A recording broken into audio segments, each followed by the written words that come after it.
लोग ऐसा नहीं है कि हमें नाचते नहीं आए तो आंगन टेढ़ा कुछ भी करने का। अभी पूरे शहर के अंदर हम लोग अतिक्रमण निकाल रहे थे। कुछ लोग कमेंट करते हैं तुम्हारे वार्ड में कब आएगा? अरे भाई मेरे वार्ड में भी आया, मैंने वहां भी सफाई कर दी। आप अमन चौक पर आकर देखो, अभी अगर आप ट्रक लेके जाएंगे तो ओवर ट्रक भी कर देंगे।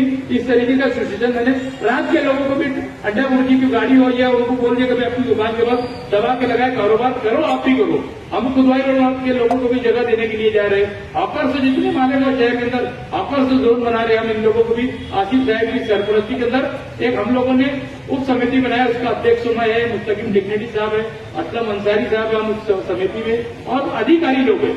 हम लोग चाहते हैं कि कौन कौन से जगह पे उठ के किसको कहां पर जगह दे, हम लोग उसी तरीके से रोज फिक्रोमत होकर काम कर रहे हैं। हमारा मकसद नहीं है किसी को रोजगार से उजाड़ना, मगर लोगों को भी यहाँ के लोगों का अदब सिखाने की जरूरत है। यहाँ पर जो कारोबार करते हैं उनकी सैलरी, उनकी शॉपिंग सेंटर से 10 फुट गाड़ी आगे लगाते हैं और 5 फुट के बाद आगे गिरे खड़े रहता, इनको भी इनकी हरकत बंद करना चाहिए।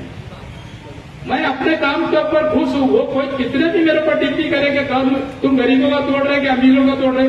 अभी एक शॉप का मेरे वार्ड के अंदर गेंदा मैदान के अंदर एक मुंशी सेठ फुलके के नाम से एक शॉप का बोर्ड बनाया गया था, वो एकदम पीछे बीच था रोड पे, उसको तोड़ दिया गया। उसके ऊपर एक गुम्बज बना था, उसको लेकर गए, खूब छचन करे, कब्रस्तान में लेकर गए, उसको दफनाए।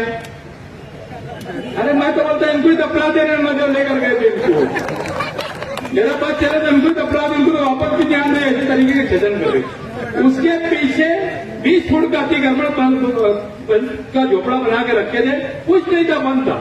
हम लोग ने जब तोड़े तो हमारे वार्ड के लोग पूछते, ये लोग कहां से आके वहां पर आ रहे हैं और उसको लेकर जा रहे हैं, छजन कर रहे, वीडियो निकाल रहे, कब्रिस्तान में लेकर जा रहे। अरे कोई भाई जब मस्जिद का मीनार तोड़ते तो मुझके जिम्मेदार होते। तो तुम्हारे लिए इसके लिए अगर तोड़ेंगे तुम बना कर रखेंगे, उसके ऊपर किसी भी तस्वीर लगा देंगे, कुछ भी लगा देंगे, तो हम उसको बर्दाश्त करेंगे। आप ईमान वाले, मस्जिद मंदिर हमको सब समझते हैं, हम किसी के इसके ऊपर नहीं करने वाले। हम हर समाज, हर जात, हर बिरादरी का हम लोग सम्मान करने वाले।